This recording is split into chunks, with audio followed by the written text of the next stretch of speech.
வணக்கம். மாலை முரசு செய்திகளை விரிவாக பார்ப்பதற்கு முன் தலைப்புச் செய்திகளை பார்க்கலாம்.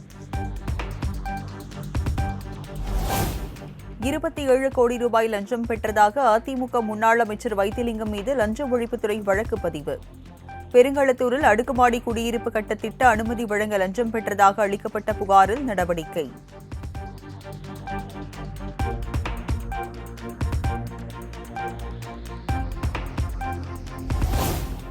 சென்னை 1000 விளக்கு, அண்ணா சாலை, தேனாம்பேட்டை உள்ளிட்ட பல்வேறு பகுதிகளில் நள்ளிரவில் மிதமான மழை. கிண்டி, சைதாப்பேட்டை உள்ளிட்ட பகுதிகளில் விடிய விடிய நீடித்த மழையால் வாகன ஓட்டிகள் பாதிப்பு.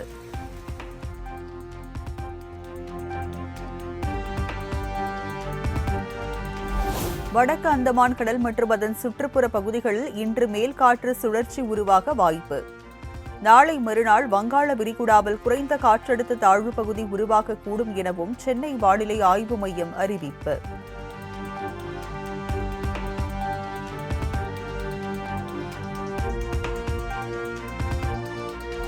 மூன்று நாள் அரசுமுறை பயணமாக அமெரிக்கா புறப்பட்டார் பிரதமர் நரேந்திர மோடி. வில்மிங்டன் நகரில் நடைபெறும் குவாட் கூட்டமைப்பின் 4வது உச்சி மாநாட்டில் பங்கேற்று உரையாற்றுகிறார்.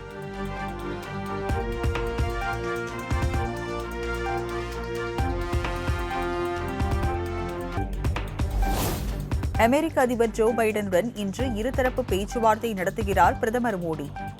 இருதரப்புக்கும் இடையே சில ஒப்பந்தங்கள் கையொப்பமாக உள்ளதாகவும் தகவல்.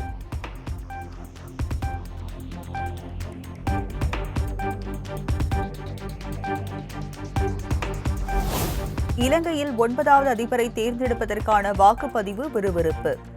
முன்னாள் அதிபர் மகிந்த ராஜபக்சேவின் மகன் நமல் ராஜபக்ச உட்பட 38 பேர் களம் காண்கின்றனர்.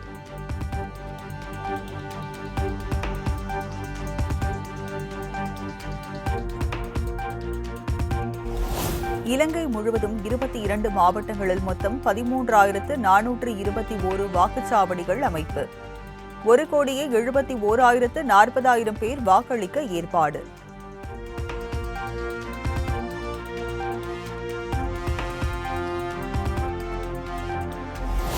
தேர்தலையொட்டி இலங்கை முழுவதும் பலத்த பாதுகாப்பு ஏற்பாடு. 61,000 போலீசார், 9,000 சிவில் பாதுகாப்பு படையினர் குவிப்பு.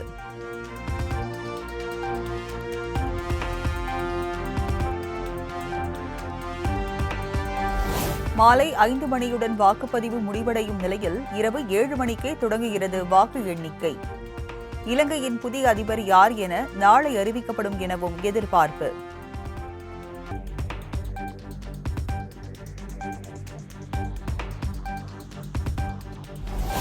கோவையில் பல்வேறு குற்ற வழக்குகளில் தொடர்புடைய பிரபல ரவுடி ஆல்வினை துப்பாக்கியால் சுட்டுப்பிடித்தது போலீஸ். காவலரை கத்தியால் தாக்கிவிட்டு தப்பிக்க முயன்ற போது தற்காப்புக்காக சுட்டதாக விளக்கம்.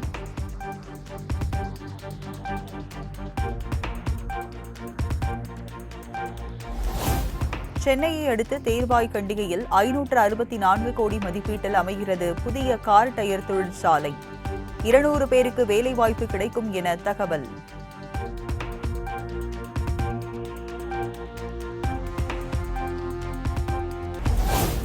%20 போனஸ் கேட்டு நெய்வேலி NLC ஒப்பந்த தொழிலாளர்கள் தொடர் போராட்டம்.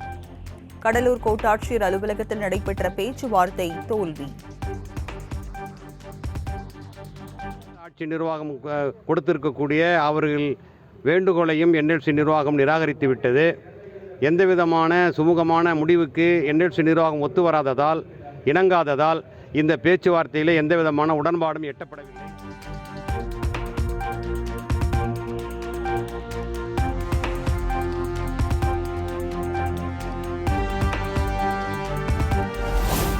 நீலகிரி அருகே தேசிய நகர்ப்புற வாழ்வாதார இயக்க அலுவலகத்தில் லஞ்ச ஒழிப்புத்துறை போலீசார் சோதனை.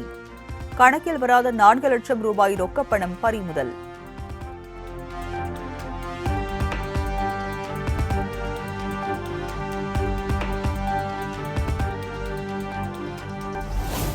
தேர்தலில் மிகப்பெரிய பின்னடைவை சந்தித்த பிறகும் ஒரே நாடு ஒரே தேர்தல் முறையை அமல்படுத்த முயல்கிறது பாஜக அரசு. சென்னை தியாகராய நகரில் நடைபெற்ற நிகழ்ச்சியில் அமைச்சர் உதயநிதி சாடல். செஞ்சிட்ட பிறகும் ஒரே நாடு ஒரே தேர்தல் திட்டத்தை இப்ப செயல்படுத்த துடிக்கிறாங்க. அதுக்கு ஒன்றிய அமைச்சரவை ஒப்புதல் கொடுத்திருக்கு. ஆனால் அதை நாம் எந்த காலத்திலும் ஏற்கப் போவதில்லை என்று நம்முடைய முதலமைச்சர் அவர்கள் தெளிவாக சொல்லியிருக்கிறாங்க.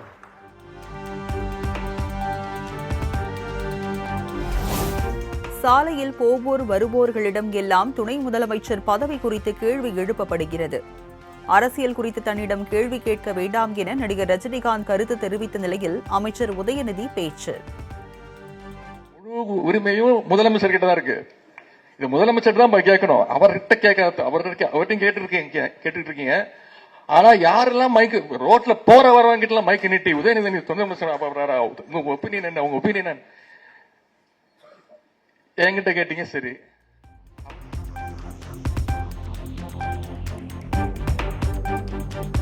திமுக கூட்டணி வெடித்து சிதறும் என காத்திருந்தவர்கள் ஏமாந்து போனார்கள். தேசிய மதுவிலக்கு கொள்கையை மத்திய அரசு நிறைவேற்றும் வரை ஓய மாட்டோம் எனவும் திருமாவளவன் திட்டவட்டம். இந்தியா முழுவதும் மதுவிலக்கு வேண்டும் என்றோம். இந்திய தேசம் முழுவதும் மதுவிலக்கு வேண்டும்.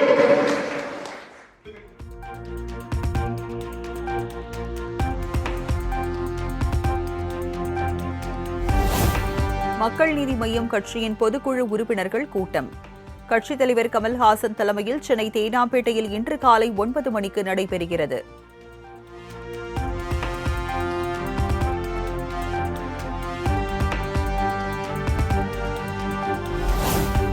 டெல்லியின் புதிய முதலமைச்சராக இன்று பதவியேற்கிறார் அதிஷி. ஆளுநர் மாளிகையில் நடைபெறும் விழாவில் துணைநிலை ஆளுநர் வினய்குமார் சக்சேனா பதவி பிரமாணம் செய்து வைக்கிறார்.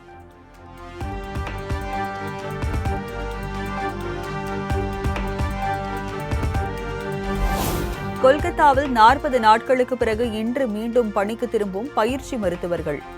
அவசர சிகிச்சை பிரிவு அத்தியாவசிய மருத்துவ சேவைகளை மட்டுமே செய்வதாக அறிவிப்பு.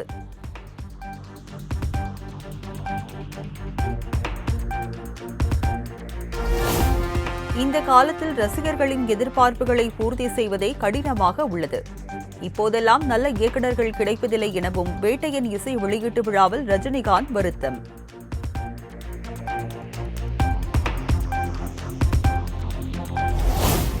நடிகர் ரஜினியின் வேட்டையின் திரைப்பட இசை வெளியீட்டு விழாவில் ரசிகர்களுக்கு அனுமதி மறுப்பு. டிக்கெட் இருந்தும் உள்ளே அனுமதிக்கவில்லை என கொந்தளித்த ரசிகர்கள்.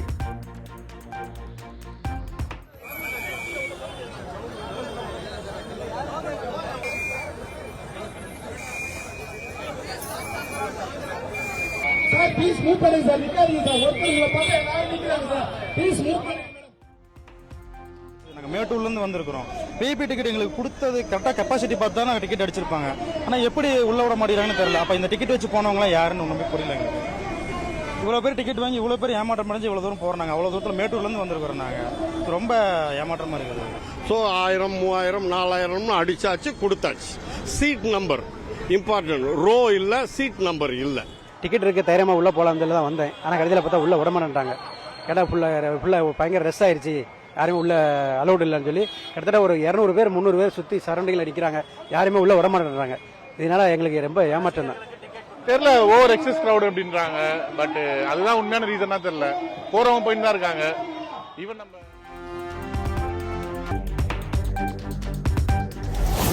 புரட்டாசி மாதம் முதல் சனிக்கிழமையொட்டி திருச்சி ஸ்ரீரங்கம் அரங்கநாதர் சாமி கோயிலில் குவிந்த பக்தர்கள். ஆயிரக்கணக்கான மக்கள் நீண்ட வரிசையில் காத்திருந்து சாமி தரிசனம். பூலோகமெல்லாம் காப்பவன் நீயே, பூவான நெஞ்சம் கொண்டவன் நீயே, காலங்கள் யாவும் கடந்தவன் நீயே, கைதொழுவோரின் காவலன் நீயே, ஞானத்தை அளந்த நாயகன் நீயே.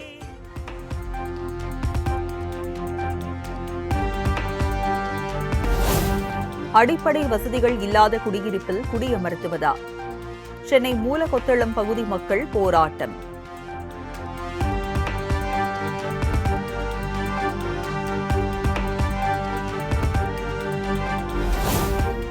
மாணவர்களுக்கு ஆசிரியர்கள் சுயமரியாதையை, சமத்துவ சமூக நீதியை கற்றுக் கொடுக்க வேண்டும்.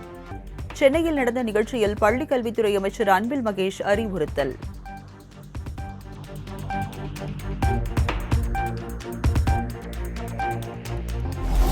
இன்று புரட்டாசி மாத முதல் சனிக்கிழமை. பெருமாள் கோயில்களில் பக்தர்கள் சிறப்பு வழிபாடு.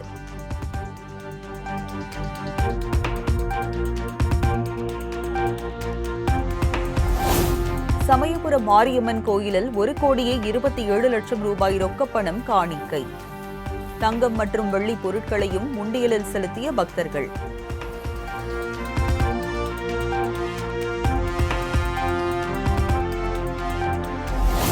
தூத்துக்குடி தருவைக்குளம் அதிதூதர் மிக்கேல் ஆலய பெருவிழா கொடியேற்றம்.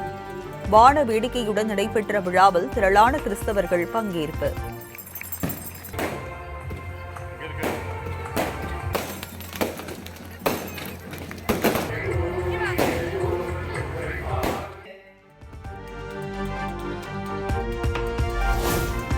மத சார்பின்மையின் ஐரோப்பிய வடிவத்தை நிராகரிக்க வேண்டியது அவசியமாகும். சமூக மற்றும் சாதி முதலை ஊக்குவிக்கும் அரசியல் சித்தாந்தத்தை கைவிட வேண்டும் எனவும் ஆளுநர் RN ரவி திட்டவட்டம்.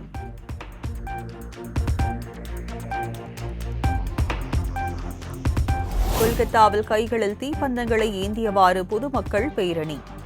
மருத்துவ மாணவி படுகொலை விவகாரத்தில் விரைந்து தீர்வு காண வலியுறுத்தல்.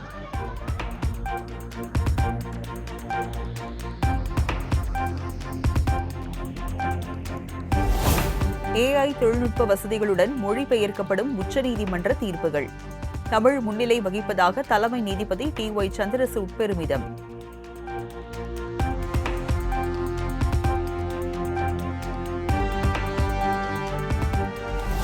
மகாராஷ்டிரா மாநிலம் புனேவில் ராட்சத பள்ளத்தில் லாரியுடன் விழுந்த இருசக்கர வாகனம். இருசக்கர வாகனத்தை கயிறு கட்டி மீட்ட நிலையில் லாரியை மீட்கும் பணி தீவிரம்.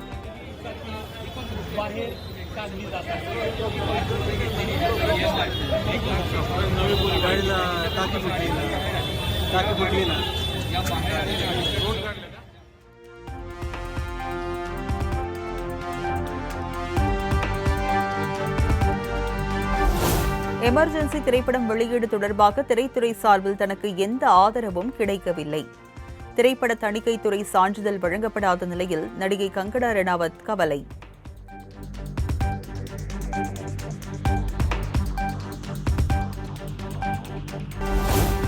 இந்தியா வங்கதேசம் இடையேயான டெஸ்ட் போட்டியை காண கிரிக்கெட் ரசிகர்கள் ஆர்வம். சேப்பாக்கம் மைதானத்திற்கு வெளியே கொட்டும் மழையில் குடைபிடித்தபடி டிக்கெட் வாங்க காத்து.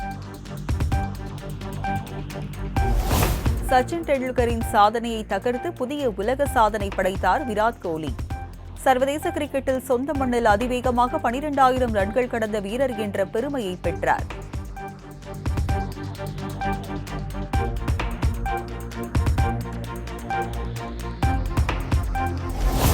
இங்கிலாந்து ஆஸ்திரேலியா அணிகளுக்கு இடையிலான 2வது ஒருநாள் கிரிக்கெட் போட்டி இந்திய நேரப்படி மாலை 3:30 மணிக்கு லீட்ஸில் தொடங்குகிறது.